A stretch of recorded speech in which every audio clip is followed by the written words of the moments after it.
Beleza. Então, pessoal, nossa primeira aula do Instituto Bíblico vai ser justamente sobre uma introdução à cosmovisão cristã. Esse tema a gente já, se você já ouve ou lê conteúdo cristão, com certeza aí você já se esbarrou aí nessa palavrinha cosmovisão, nesse tema mesmo, já se aprofundou. A ideia aqui é uma introdução à nossa estrutura bíblica de ver o mundo, como que um cristão vê o mundo, e se há de fato uma maneira bíblica, uma maneira integrada, uma maneira estabelecida aí que nós possamos aí colocar dentro de uma visão aí de mundo, dentro de uma visão cristã. Bom, então, pessoal, quando a gente fala de cosmovisão cristã, e aí eu quero trazer aqui dois sentidos, é a cosmovisão aliada à narrativa. Então, a própria narrativa bíblica vai nos trazer, vai nos ensinar, vai nos direcionar na maneira de nós enxergarmos o mundo, de nós enxergarmos a nós mesmos, de nós enxergarmos a nossa própria vida.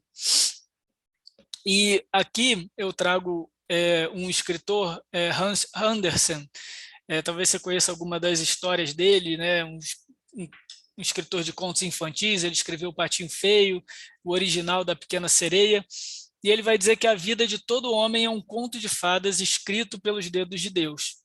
E realmente, se a gente olha para a nossa vida, quando a gente vai falar sobre nós, a gente muitas vezes vai falar sobre aquilo que a gente é, aquilo que a gente fez, aquilo que a gente se tornou na carreira. Basicamente, a gente conta a nossa história. A nossa história, a nossa narrativa de vida faz parte da nossa identidade. Então, falar de uma visão de mundo cristã, falar de uma cosmovisão cristã, é falar de uma narrativa da vida, de uma perspectiva bíblica, de uma perspectiva cristã dessa narrativa, dessa grande narrativa. E quando eu falo de narrativa, eu preparando essa aula, eu me lembrei dessa série, eu gosto muito dessa série, Westworld, eu não sei quem de vocês assistiu, é um pouco pesada, então não assistam com as crianças na sala, tá? Mas ela é interessante porque basicamente, a série vai fazer essa pergunta aí. O que nos faz ser quem nós somos?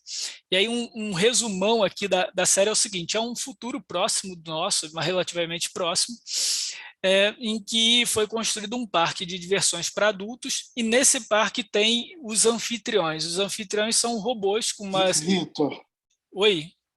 desculpa, Dilon aqui. Oi, A Dilon. gente não está vendo a sua projeção, a gente está vendo o modo de edição aí do PowerPoint. Você deve estar passando o slide na tua outra tela. Ah, sim, pô, Para brigadão, você. Dilon. Brigadão, cara.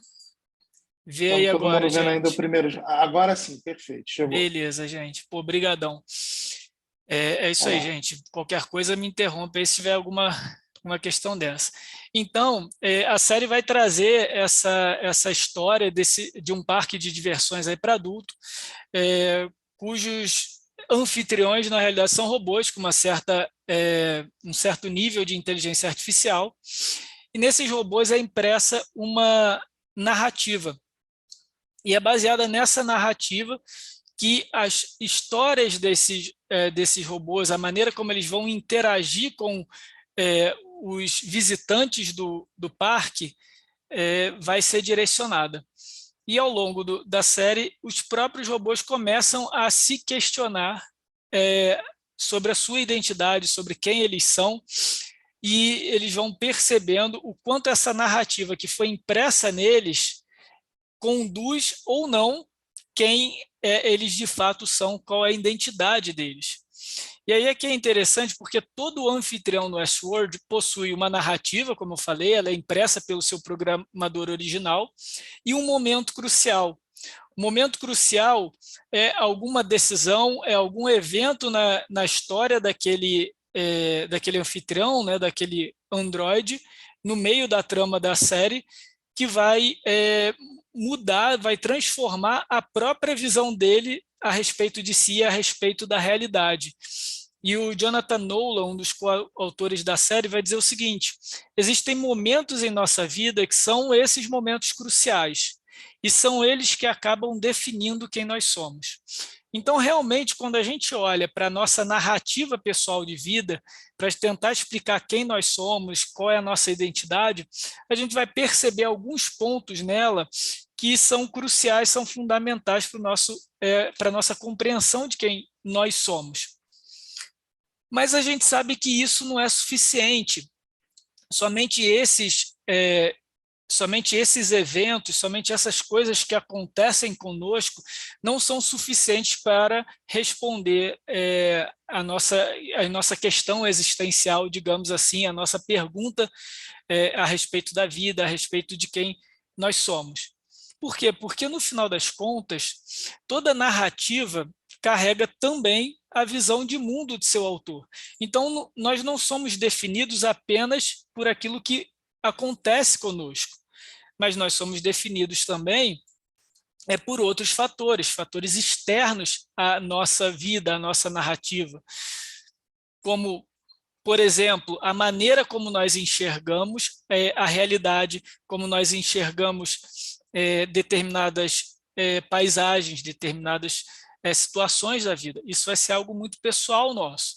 Então, aqui, por exemplo, onde todos enxergavam um canal como esse, passavam ali todos os dias e viam essas mesmas construções, essa mesma pouca vegetação aí, Van Gogh olha... Opa! Ué, gente, não foi o quadro? Caramba, sim. Van Gogh olha para essa mesma paisagem e enxerga isso. Então, é a maneira de Van Gogh enxergar o mundo. Então, não é simplesmente um evento específico na vida de Van Gogh que vai fazê-lo enxergar a realidade dessa forma, mas é toda a construção da identidade dele, é a maneira como ele enxerga isso. Por que isso é importante para a gente quando a gente fala de cosmovisão? Porque a maneira como a gente enxerga o mundo, a maneira como a gente enxerga a realidade, como a gente enxerga as pessoas, como a gente enxerga e faz a leitura das falas das pessoas, às vezes contra nós ou a nosso favor, vai ser direcionada por essa cosmovisão, por essa visão de mundo. Então, esse conceito de cosmovisão, ele sim traz a ideia de uma visão de mundo, daquilo que a gente enxerga, da maneira como a gente enxerga o mundo, mas é mais do que isso. Ela comporta a nossa própria narrativa.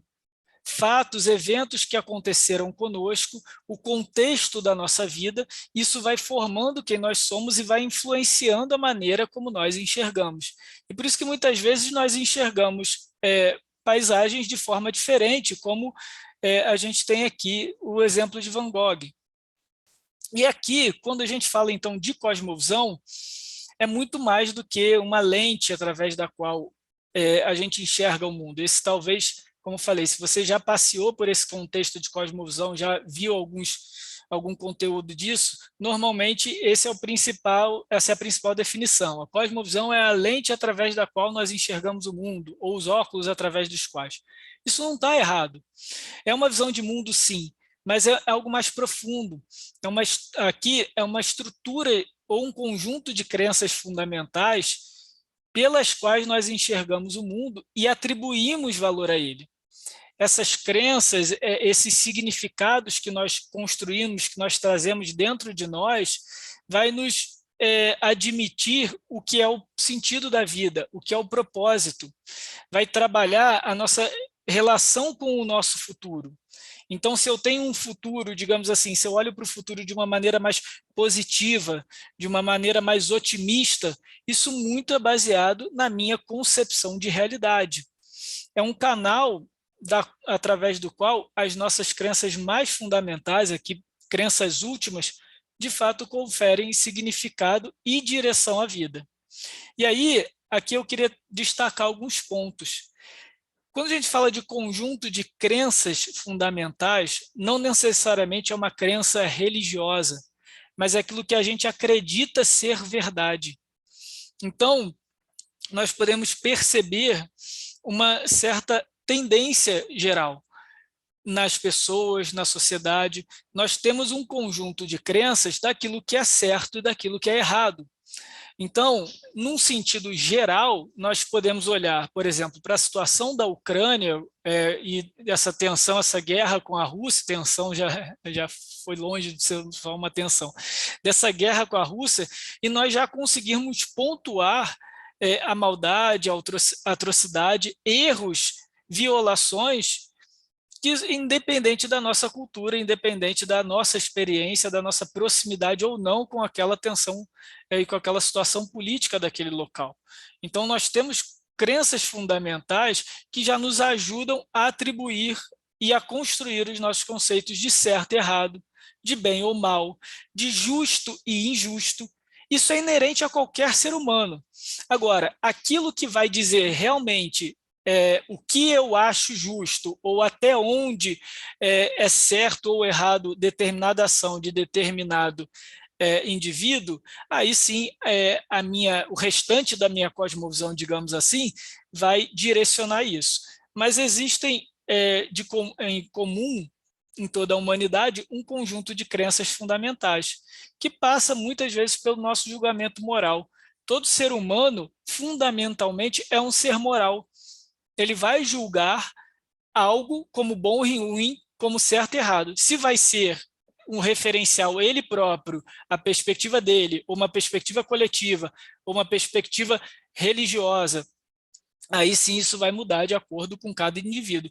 Mas a crença fundamental existe, a realidade moral existe. Continuando aqui, nós temos também o nosso sentido de propósito e futuro. Então, não é só uma estrutura moral, não é só uma estrutura fundamental quanto crença que nós temos em comum, mas todos nós, de alguma maneira ou em algum momento da nossa vida, vamos atribuir valor ao porquê nós estamos aqui. Ainda que a conclusão de alguns seja, não tem propósito nenhum. Para ele ter chegado nessa resposta, é porque em algum momento ele parou para pensar. Ele ponderou quais são os possíveis propósitos à sua disposição e não lhes conferiu peso suficiente, não lhes conferiu valor suficiente. Mas em algum momento, como ser humano, nós avaliamos os nossos propósitos. E dependendo de como nós avaliamos os nossos propósitos, nós olhamos para o futuro das nossas vidas. Para o futuro que nós queremos construir, ou para o futuro que nos é dado e nós não temos escolha. Enfim, a nossa narrativa vai diferenciar aquilo que a gente entende ou atribui como propósito, como futuro. Mas esse conceito de propósito, de futuro e avaliá-lo faz parte também da existência humana. E, por fim, quando a gente, então, olha para o nosso conjunto de crenças fundamentais, para o nosso aspecto moral, para o nosso sentido, para o nosso propósito como ser humano, a gente confere algum significado e algum direcionamento à nossa vida. E mesmo não conferir significado, aqueles que se dizem, olha, eu acredito numa existência completamente aleatória, fruto do acaso, fruto de interações bioquímicas rumo a determinada entropia, então não há significado nenhum na vida. Ele já conferiu o significado. Nesse caso aqui é uma falta de significado. Mas houve um momento em que ele colocou todas as suas crenças fundamentais à mesa e atribuiu peso a elas e disse, a falta de significado, ou melhor, o não significado é o que para mim confere mais sentido à minha vida. Isso tudo, falei isso tudo para dizer o seguinte, todos nós temos cosmovisão. A cosmovisão não é algo que você escolhe ter ou não. A maneira como nós lidamos com essa realidade existencial, a maneira como nós lidamos com nós mesmos, com a nossa identidade, a maneira como nós lidamos uns com os outros, parte da nossa cosmovisão, nós tendo consciência disso ou não. E por isso que a gente resolveu começar aqui o nosso Instituto Bíblico com uma introdução à cosmovisão cristã. Porque muitas vezes na verdade, a maior parte das pessoas não vai considerar toda essa discussão. Não é todo dia que a gente acorda e, bom, vou aqui questionar as minhas crenças fundamentais.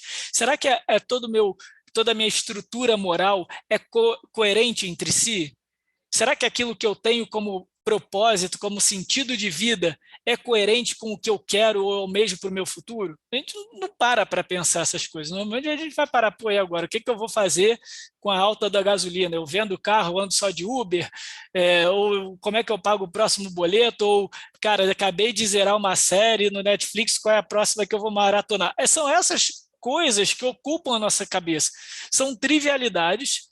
E aí, quando eu falo trivialidades, eu não estou querendo reduzir a importância delas, mas elas não dizem respeito à nossa existência, à profundidade do nosso ser. Porque esse não é o nosso local comum. E cada vez menos isso vai ser o nosso local comum, na medida em que uma vida instantânea, uma vida conduzida pela tecnologia imediatista, vai nos tirar do espaço de reflexão. Então, o nosso momento aqui também é um momento de reflexão, é um momento que a gente pode parar, que a gente pode fazer um pit stop, pode dar um pause nessa loucura de trivialidades e refletir sobre a nossa existência, sobre quem nós somos. E, gente, não é fácil. Não é óbvio, não é simples, não é em uma aula que aí você agora vai resolver todas as suas crenças fundamentais e sair daqui com o seu propósito, sentido de vida. Mas aqui nós vamos aprender a orientação, o sentido. E é por isso que a gente fala de uma cosmovisão cristã. No final das contas, o que é uma cosmovisão cristã? É uma cosmovisão que é construída, que é direcionada a partir de princípios bíblicos, a partir de toda a estrutura bíblica, de tudo aquilo que nos foi revelado, e aí, então, nós podemos refletir a respeito das nossas crenças fundamentais, do nosso propósito, do nosso futuro, daquilo que nós conferimos como sentido e direção da nossa vida, a partir do que a Bíblia nos ensina. E o mais importante aqui é nós entendermos que uma boa cosmovisão, uma cosmovisão sólida, é uma cosmovisão que é coerente em todos os seus aspectos. E por isso que, como cristão, é extremamente necessário nós compreendermos o que de fato é ter uma cosmovisão cristã. Porque a nós olharmos e avaliarmos em cada aspecto da nossa vida essa coerência com aquilo que nós professamos. Muitas vezes a nossa cosmovisão ela é compartimentalizada. Então, aquilo que temos como crença moral pode até estar construída em cima de um princípio bíblico. Mas aquilo que a gente tem como direção de vida, como propósito de vida, como o que nos move a viver ou a construir nesse mundo, pode ser contrário àquilo que nós enxergamos na Bíblia. Então, podemos ser cristãos ou nos dizer cristãos e viver de maneira incoerente. Como que a gente derruba, como que a gente elimina essa incoerência? De maneira ativa, de maneira intencional, nós olharmos para dentro, olharmos para dentro de nós, olharmos para a Escritura e confrontarmos cada aspecto da nossa cosmovisão. Esse curso vai dar um panorama do que é essa cosmovisão cristã, para a gente ter mais ferramentas para avaliar aí cada um, então, dentro da sua casa, com um café na mão, tranquilo, calmo, pensar, refletir sobre essas questões. Mas essa a ideia, não se engane, todos nós temos cosmovisão, toda pessoa é direcionada por crenças e princípios fundamentais, e, pasmem, a maioria, se não todos, são incoerentes em algum ponto. E eu acho que isso também é a beleza da cosmovisão cristã e da visão cristã de mundo. A visão cristã de mundo vai reconhecer essas incoerências, mas não vai aceitá-las.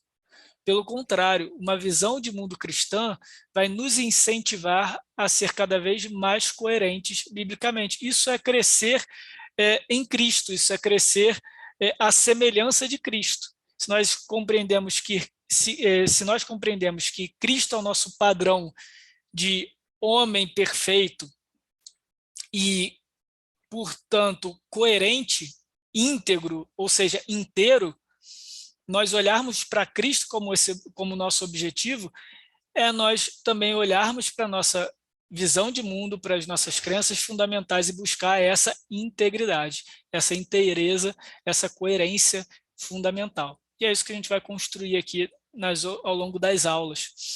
Então, melhorando, digamos assim, a nossa, ou melhor, acrescentando a nossa definição de cosmosão, o Weber Júnior faz um negócio interessante no livro dele sobre isso. Ele diz o seguinte: a cosmosão é moldada pela experiência diária, pelo desenvolvimento intelectual e cultural. Somos moldados por fatores externos, tradições familiares, circunstâncias econômicas, novas tecnologias e experiências marcantes. Por que eu trouxe isso? Porque todos nós somos influenciados por essas forças externas, querendo ou não. Mesmo, às vezes, não concordando com elas ou concordando com determinados discursos, eles vão influenciar a nossa maneira de enxergar o mundo. Então, como nós construímos uma maneira sólida e coerente de enxergar o mundo? É não sermos ingênuos em relação a essa realidade. As tradições, as circunstâncias econômicas, as novas tecnologias, como eu falei antes, experiências marcantes, e aqui pode ser inclusive traumáticas da nossa vida, vão contribuir de maneira positiva ou não para a nossa cosmovisão. Mas qual é o nosso desafio aqui? É nos mantermos atentos a essas experiências. E quando esses fatores externos vierem a partir de agora, nós temos as condições e as ferramentas necessárias para o avaliarmos, antes mesmo deles nos influenciarem, ou direcionarmos a sua influência de uma maneira biblicamente coerente, biblicamente positiva. Então é importante nós sabermos isso também. Não é no momento em que nós, agora nós somos cristãos, agora nós comungamos na igreja, estamos aqui na comunidade da fé, na comunhão dos santos, então nada mais nos atinge. Isso agora é um jeito mundano de pensar e o mundo está lá fora, e dentro da igreja aqui nós temos a nossa maneira cristã. Infelizmente não é assim. Os fatores externos vão entrar, vão chegar, mas se nós estivermos ativos nessa realidade, nós teremos condições suficientes para lidar com esses fatores externos que moldam ou já moldaram a nossa cosmovisão até então. E aqui, então, a gente volta para uma pergunta, para talvez seja a principal ou uma das principais perguntas da cosmovisão. Qual é o sentido da vida, do universo e tudo mais. Esse aqui na foto aí a referência nerd aí do Guia do Mochileiro das Galáxias, né, para quem já leu o livro ou assistiu o filme, recomendo. Quem gosta de ficção científica, uma ficção científica recente. E aí, no livro, o autor basicamente vai contar uma história de que uma sociedade muito, muito avançada construiu um supercomputador, que é esse carinha aí, com cara de pensativo que está aí na foto, e ele perguntaram para esse computador fazer aí as contas, a matemática, qual é o sentido do universo, da vida e tudo mais. E aí o computador pediu aí anos, aí, centenas, milhares de anos aí para pensar na pergunta, né, para calcular a resposta, e aí depois de um número assim absurdo de anos, o computador finalmente chega com a resposta, e aí eles perguntam, então, você chegou à resposta do qual o sentido do universo, da vida e tudo mais? Ele, cheguei, mas acho que vocês não vão ficar muito, muito felizes aí com a resposta. Não, tudo bem, a gente quer saber mesmo assim. E aí a resposta do computador é 42. E aí todo mundo fica assim, não, como assim, 42 o quê? Não, 42. Mas isso aí não faz, não tem muito sentido. Como assim? Qual o sentido da vida, do universo, tudo mais é 42? E aí o computador meio que devolve, olha, talvez o problema não seja a resposta, seja justamente a pergunta.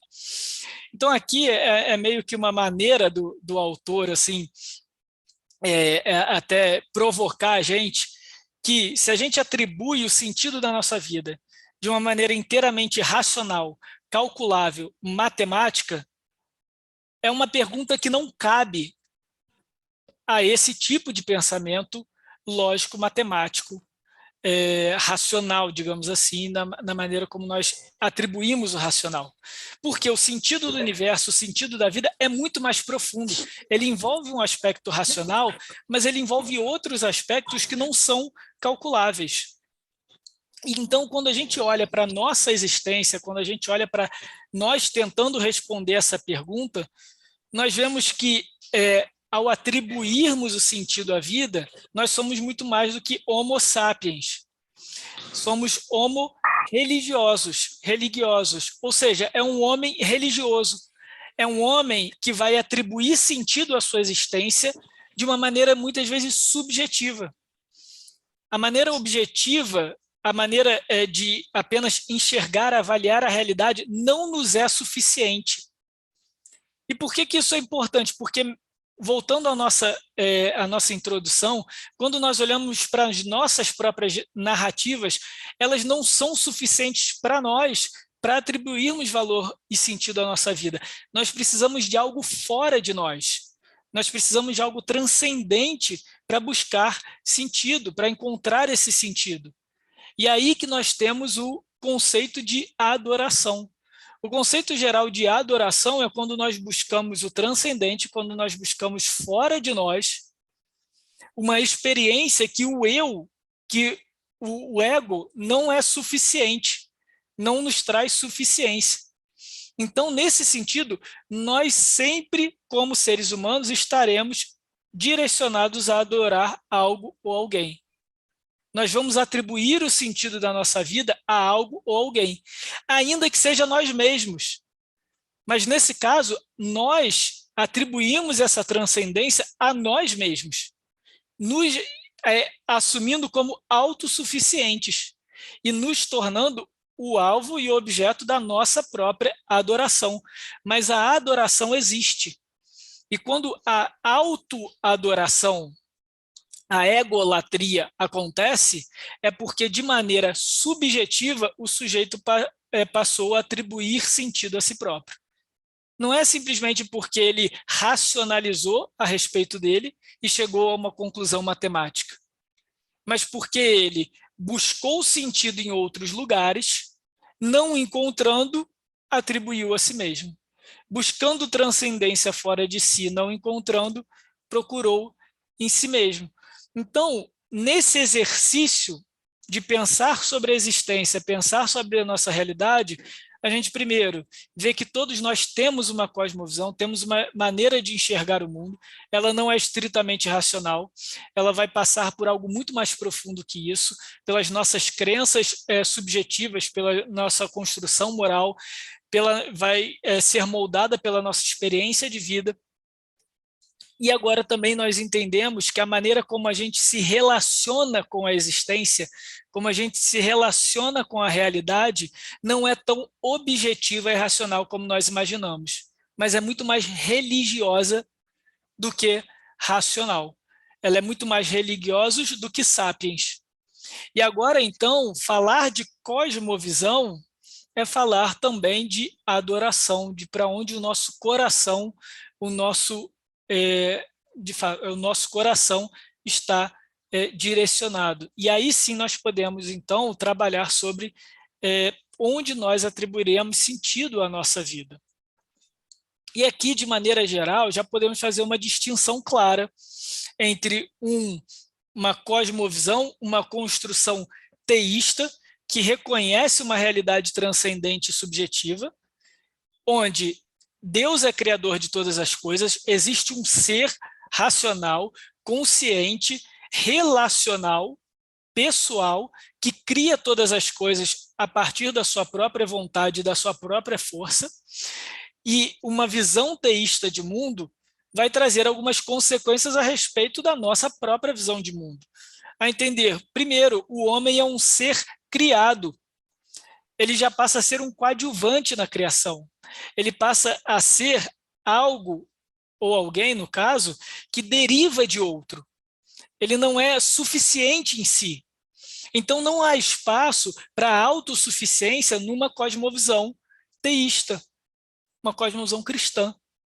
E aqui a gente já começa a tocar as possíveis incoerências. Então, se você encontra um sujeito que se diz autossuficiente, se diz dono do próprio sentido da sua vida e atribui a si mesmo o sentido da sua vida, mas diz acreditar em Deus, opa, tem uma coisa errada aí nesse discurso.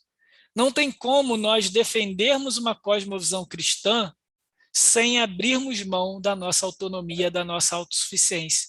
Porque uma cosmovisão cristã, uma construção teísta, é admitir que nós somos criatura, ou seja, a nossa existência é derivada de outro ser.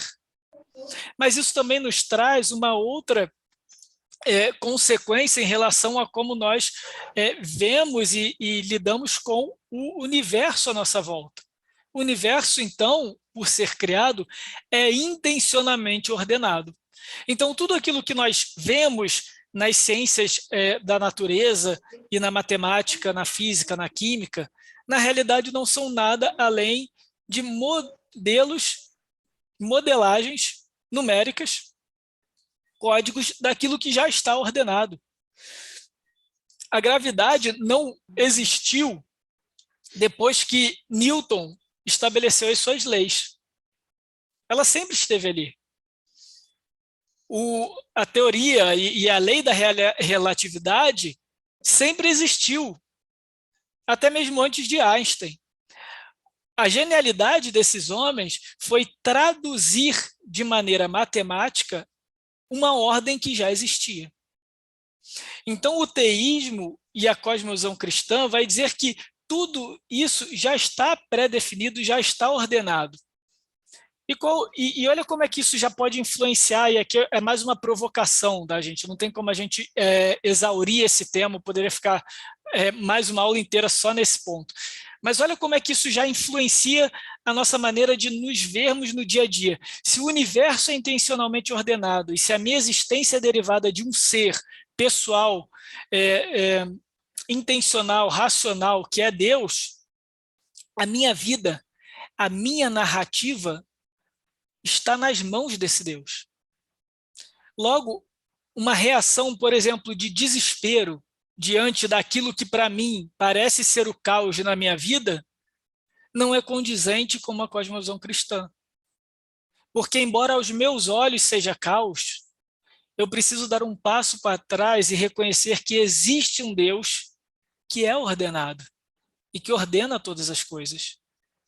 Isso, quem sabe, pode me ajudar a lidar com esses momentos de vida, com aqueles momentos fundamentais que até formam a minha cosmovisão,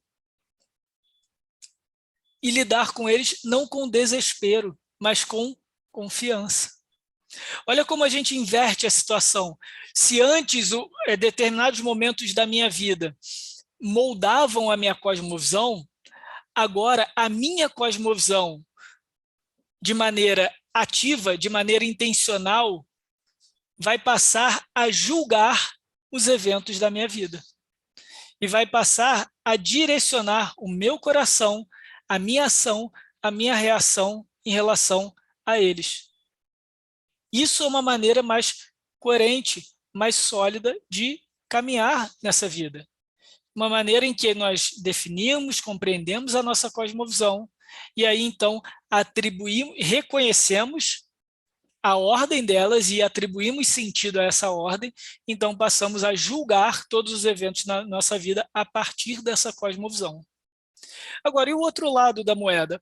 O outro lado da moeda é uma visão naturalista. É uma visão onde não há um criador. A natureza é o princípio da realidade, ou seja, só existe aquilo que nós percebemos e que nós vemos. Não existe um ser criador, um ser pessoal, um ser intencional, agindo por trás das narrativas, escrevendo as narrativas com o seu próprio dedo. Não, a natureza é o princípio da realidade, ponto. Quais são as consequências de uma cosmovisão naturalista? Primeiro, o homem agora é mais um objeto natural. Embora sejamos sapiens, embora nós possamos admitir uma certa superioridade em relação aos outros animais que seja, aqui o discurso naturalista, ele não deixa de ser mais um animal. Ou pior, mais um objeto natural, mais um conjunto de átomos, de moléculas, aquilo que o grande físico já falou, nós não passamos de poeiras das estrelas. E aí essa visão também traz seus próprios compromissos e suas próprias consequências. Primeiro, o universo é caótico.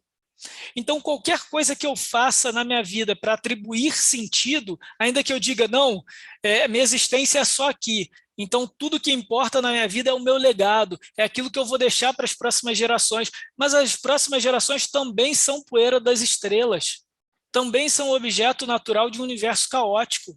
No final das contas, não tem sentido. Então, essa busca por atribuir sentido à sua vida, quando você parte de uma cosmovisão naturalista, é um pouco estranha. Como que alguém que parte de um universo sem ordem, de um universo que existe por si, pode querer atribuir à sua própria vida, à sua própria existência, um sentido transcendente, que diria até religioso? Não condiz com a sua cosmovisão. Então, nós vemos de maneira bem rápida aqui, que, de fato, a nossa base, a nossa estrutura, o nosso fundamento em enxergar o mundo vai nos ajudar a construir uma vida coerente e uma vida de acordo com aquilo que nós dizemos crer. Então, basicamente, nós vamos seguir aqui, se ainda não ficou claro, com a estrutura teísta. Nós seguimos com uma cosmovisão cristã, uma cosmovisão ordenada, a narrativa é ordenada, a narrativa é estabelecida pelo Deus Criador. E toda a cosmovisão, então, é construída a partir desse comprometimento, do comprometimento do coração. E ela vai envolver alguns aspectos, já indo para o final, aspectos do coração, e quando a gente fala que é um comprometimento do coração, agora aqui nós já começamos a trazer a escritura para nos conduzir na construção e na definição dos termos. A Bíblia entende primeiro que o coração envolve um sentido intelectual, é o que o autor de Provérbios vai dizer, porque o Senhor dá a sabedoria entrará em seu coração e o conhecimento será agradável à sua alma. Então, uma cosmovisão cristã admite e é bem-vinda a um conhecimento intelectual, racional, e é o que a gente está fazendo aqui. Não é uma mera experiência, e olha como é que também a gente consegue já tecer a nossa coerência também na nossa experiência religiosa. Nossa experiência religiosa, nossa experiência com Deus, não é um mero sentir, não é uma experiência, não é uma mera emoção que você tem ali no momento de culto, mas também intelectual. É nós lermos a palavra, nós lermos a escritura, nós conversarmos entre nós para compreendermos de forma racional aquilo que está escrito, aquilo que está revelado. Isso faz parte do nosso comprometimento cristão. Mas é afetivo também, não é só racional, não é só um conjunto de doutrinas que nós vamos agora aprender, decorar e então pronto, nós temos uma cosmovisão cristã coerente.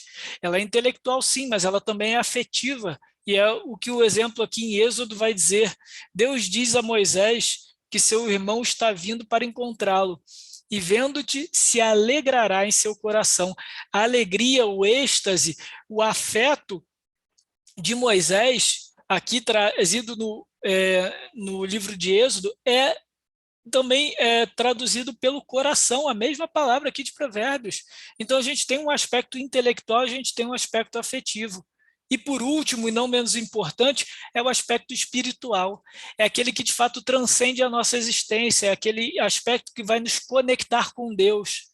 Então uma cosmovisão cristã, ela tem o seu aspecto intelectual, ela tem o seu aspecto afetivo, mas, sobretudo, ela é construída num relacionamento com o Senhor, num relacionamento com Deus. E aqui Atos nos dá um ótimo exemplo. Pedro disse a Simão Mágico, um um 7:1 lá da época. Tu não tens parte nem sorte nessa palavra, porque o teu coração não é reto diante de Deus. Aqui o coração reto ele não é justo, é porque ele não está ligado espiritualmente a Deus, ele não se relaciona com Deus. Ali Simão Mágico só queria, então, os dons espirituais de cura que o apóstolo Pedro e os outros estavam fazendo em benefício próprio. Ele não estava nem aí para o Deus que capacitava Pedro e os demais apóstolos, ele só queria o benefício desses dons. Então, o coração tem, sobretudo, um compromisso espiritual, um compromisso com esse Deus pessoal. Então, é baseado nisso, tudo que a gente falou, na nossa cosmovisão, que é a nossa visão de mundo, que envolve as nossas crenças fundamentais, a maneira como a gente enxerga a vida, como a gente atribui sentido à vida, o compromisso que a gente tem no coração com essa cosmovisão, e aí entendendo que é um exercício intelectual, é um exercício afetivo e é um exercício espiritual, que nós vamos caminhar aqui na narrativa bíblica. E aí o mais importante, queridos, é entendermos que a narrativa bíblica como uma metanarrativa, como uma grande narrativa, como aquela narrativa que está acima de cada uma das nossas narrativas pessoais, vai conduzir a nossa realidade, a nossa existência. E quando a gente olha para toda a narrativa bíblica, de Gênesis a Apocalipse, nós vemos 4 grandes atos. Criação, queda, que é a entrada do pecado, a redenção e a consumação. Basicamente, cada um desses atos diz uma pergunta, faz uma pergunta. Criação, de onde nós viemos? Por que nós estamos aqui? Quem nós somos como seres? A queda, ok, eu sei, agora que eu sei de onde a gente veio, eu já sei a nossa origem, eu preciso entender por que deu errado. Porque quando a gente olha para a nossa vida, quando a gente olha para o mundo, quando a gente olha para a história da humanidade, alguma coisa deu errado. Então a queda, a narrativa, o ato da queda, do pecado, da rebeldia humana contra Deus, vai nos explicar o que deu errado. E agora que deu errado, nós estamos vendidos como seres humanos, não há esperança para nós? E a Bíblia vai dizer, claro que há esperança. É a redenção em Cristo, é a obra de Cristo, que vai nos redimir do ato anterior. Mas isso ainda não aconteceu plenamente, nós ainda vivemos pela realidade da queda e já podemos experimentar da redenção. Vai haver um fim? Qual é o futuro que nos espera? E aí o último ato é a consumação, é o que de fato vai acontecer no desfecho dessa narrativa que nos foi apresentada na Bíblia. Então, as nossas próximas 4 aulas são essas: criação, queda, redenção e consumação. E aqui a gente encerra a nossa breve, longa introdução aí sobre cosmovisão cristã, e esse vai ser o nosso curso. Eu espero que vocês aí nos acompanhem aí nas próximas 4 aulas. Deixa eu dar um pause aqui na nossa apresentação. Beleza. E agora aqui eu abro para perguntas. Deixa eu só dar um stop aqui na nossa gravação.